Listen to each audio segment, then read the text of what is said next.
Hey there, this is Laura Workala with Sewing Genius on YouTube, and I'm at Laura's Sewing School in Ashland, Wisconsin. So I just thought I'd do this video. Hopefully it's quick. I always tend to be long-winded. This is a quilt top that I saw, and I decided to buy the kit because I absolutely love this big print fabric. The colors are great, the pattern and everything. They're all K Facet collective prints, so designed by K Facet and Brandon Mabley and things like that. The thing I didn't like is I didn't like these black and white polka dots that you see filling in between the checkerboards, which I actually have the checkerboards here. So I found a different dot that's multicolored, and it's a random dot. And I feel like that works better because this kind of makes my eyes zing looking at that. So I've put that fabric aside. I bought this one. I was in the Twin Cities, in Minneapolis, St. Paul, for those that don't know what the Twin Cities are. And I picked this up at Twin City Quilting. And like I said, everything else is K Facet Collective, but this is Putty Tat or something like that. I think it's a Moda cotton. It turns out the weight of this is perfect. It's the same weight as the K Facets because the K Facets are a finer cotton. So I just thought I'd show you, whenever you have a triangle put in here, you always want the outer edge of your block to be on the grain so it doesn't stretch. But cutting it like that means that this edge and this edge will be on the bias. And the edges of these squares here are not on the bias. So what you do is that when you sew it, you deliberately put the one with the bias stretchy edge against the feed dogs so that the presser foot pressing will not press and drag that and stretch it out. So what I'm doing is I'm taking this and I'm doing like diagonal rows, all right, like that. So if you look at this, this picture, I'm going from like here, from here up to here, like this. And I'm gonna sew those rows. Now, only at the bottom, I have to do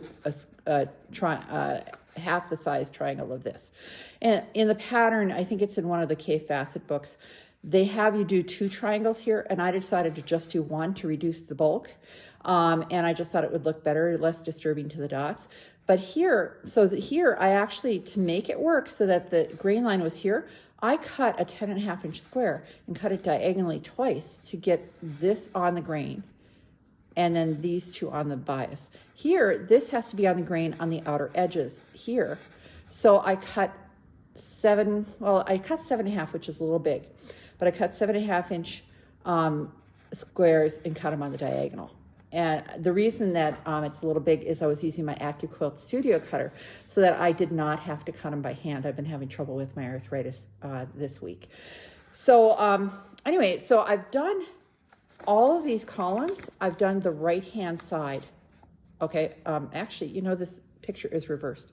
So I don't know how to not reverse it. I'm using my iPad, so this is something new for me in filming. So I guess everything's kind of turned. So anyway, so I've done half of them, and now I'm gonna do the other side. So I'll end up with strips that are, you know, on the diagonal, like that, and then these squares are on point, okay? So the first, at the very bottom of this, right here, that gets the half square triangles where it's on the grain on these 2 edges. So I have that one, and then at the very top, like this right here, that one gets it. I already did that one, and then I'll add another one here. So I'm going to pull out, I have 2 separate stacks. I have a stack way over here so I don't get them mixed up. Because let me show you something. This stretches this way, but on these sides, this doesn't stretch and this doesn't stretch. So in this case, if you're thinking about, the other day I said the hypotenuse to someone and they thought I was speaking another language.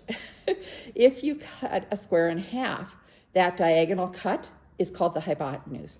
And in this case, the hypotenuse is stretchy, okay? So that's what I'm going to use for just the very bottom and the very top of those columns. Now, these triangles look a lot alike in size and everything, except in this one, see that how that's half a square? This one right here doesn't stretch. And that's the hypotenuse. but it turned out I cut a square that was, this is a quarter, this is a quarter, this is a quarter, and this is a quarter. So I cut it diagonally twice so that this long edge would not stretch. So anyway, you can always ask me about it or whatever like that. So only these three right here have to have this square. So I do these a little differently than I do the rest of these. I'm gonna fold this in half, okay? And I'm going to take my little scissors and I'm going to cut as little as I can. What I do is I folded that and I'm going to put my thumb and finger right there so it looks like there's like nothing extended past my thumb and finger. And I'm going to cut the tiniest bit off of there. You can always cut more, but you can't cut less. So this is like a little crumb. I don't know if you can see that on the end of my finger. It's tiny. And then when I open this up, there's a tiny little divot right here. You can kind of see that, all right? Because I want to know where's the center of this and where is the center of this one, because this is the one, this has a stretchy edge. I need to make sure, I want to do this as evenly as I can. I will be trimming off the extras when I go to sew these diagonal rows. Okay, so I'm going to put this as close, I'm going to fold it and put my thumb and finger like that so I don't cut too much, okay? And I'm going to go in there and it's going to seem like I cut nothing. Boop, like that. You can always cut more, but you can't cut less. If you're not sure how to do it, practice on a scrap of fabric. So now I have a tiny little nick there. So I only have to do this on the 3 bottom column pieces. So I'm sewing all the columns at once. All right, so here I'm gonna match up those little nicks, but I'm gonna pin from this side because I want the feed dogs to manage that stretchy edge. If you put that stretchy edge on top, it's gonna give you trouble. It's gonna stretch out, it's gonna look terrible. It's really not gonna work. So here, I match this up like this. Where is that? Okay. Now, once I get those matched, I'm gonna stick a pin in and it's gonna go toward the edge because I have a guide on my foot. Now what I want to do, I'm just going to move these over here. I'm going to lay this down like this. And one advantage, I mean, I do a lot of piecing without pins, but in this case, I like to just lay this down on the table. See, this triangle's way bigger than I actually need. See, it sticks way out here and way out here, but I'll just trim it down when I need to. When I start sewing the rows together, I'm going to have to trim that down. Okay, so now I've got the pins pointing toward the edge, but not going over the edge. Okay, and I'm gonna put this in here. And my machine, I'm not gonna use tags. I usually start with like a starter piece when I'm doing piecing, but this has this fabric extending past there. So I'm gonna start just a stitch or two onto that. I'm gonna put this right against the guide, the vertical guide in my foot, okay?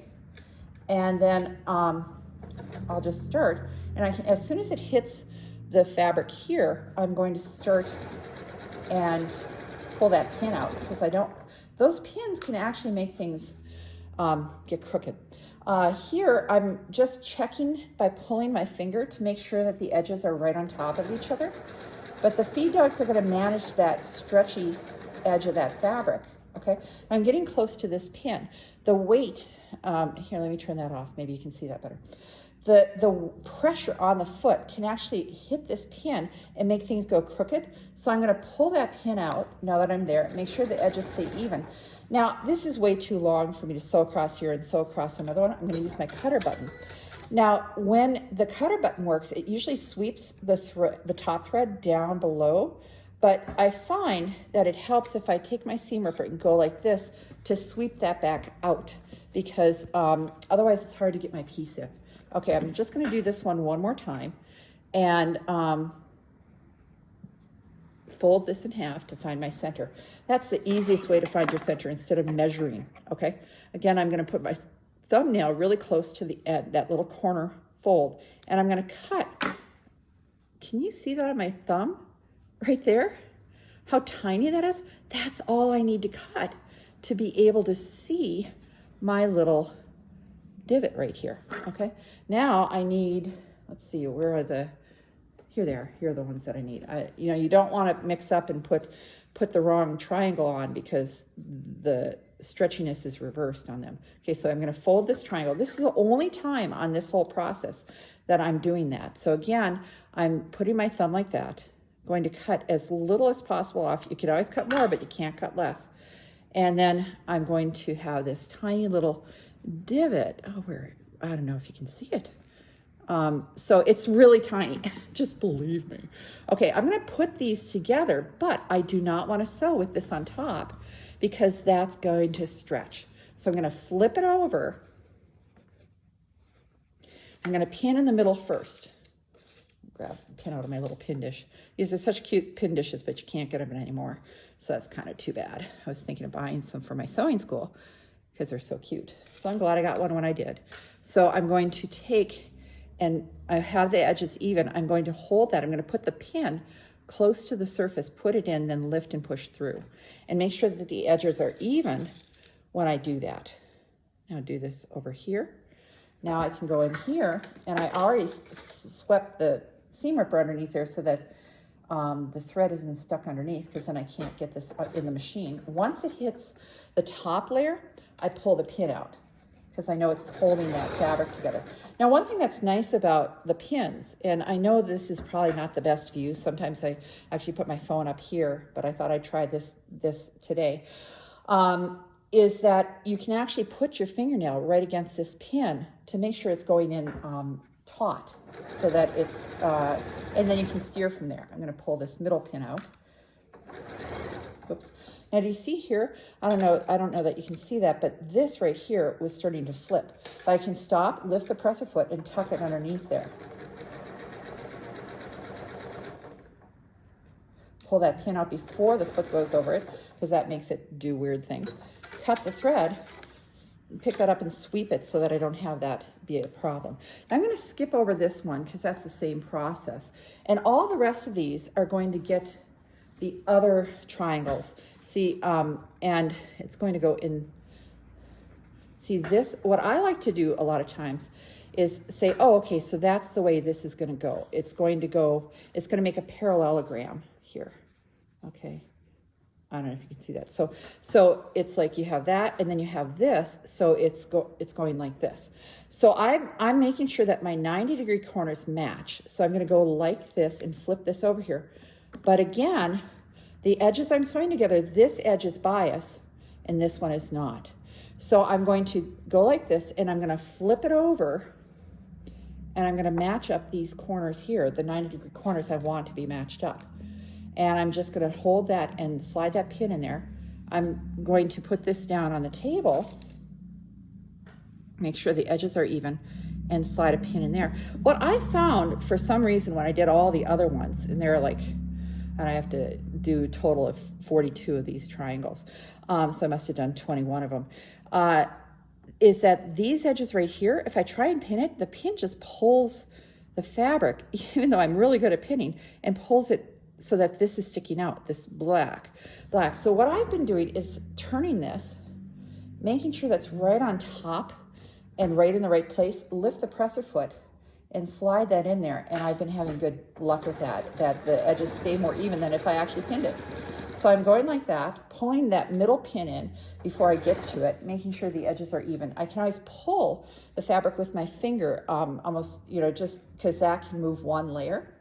And make sure that this seam allowance I'm coming up to does not flip, okay? And then I just go right over that. And when I'm getting close to here, but not on top of it, I pull the pin, and then I just make sure the edges are even, and then go forward like that.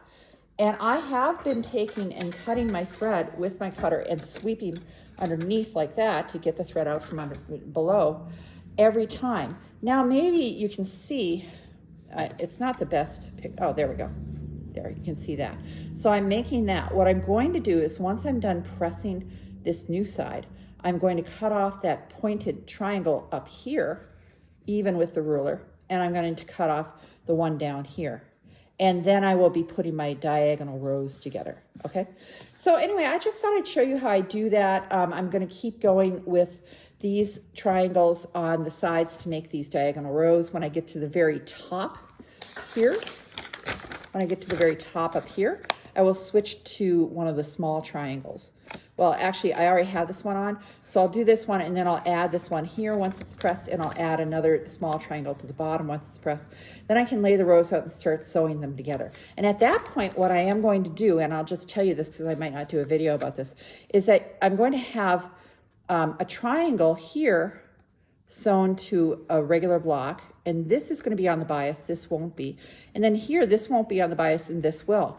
So my plan is to sew half of it, flip it over, and sew the other half overlapping in the middle so that the bias is always against the feed dogs. It's so important because if you don't do that, you're going to be really disappointed and your pieces aren't going to fit together very well and they're going to be distorted. So anyway, I just thought I'd show you that. I hope that's something that can help you in your piecing. Thank you.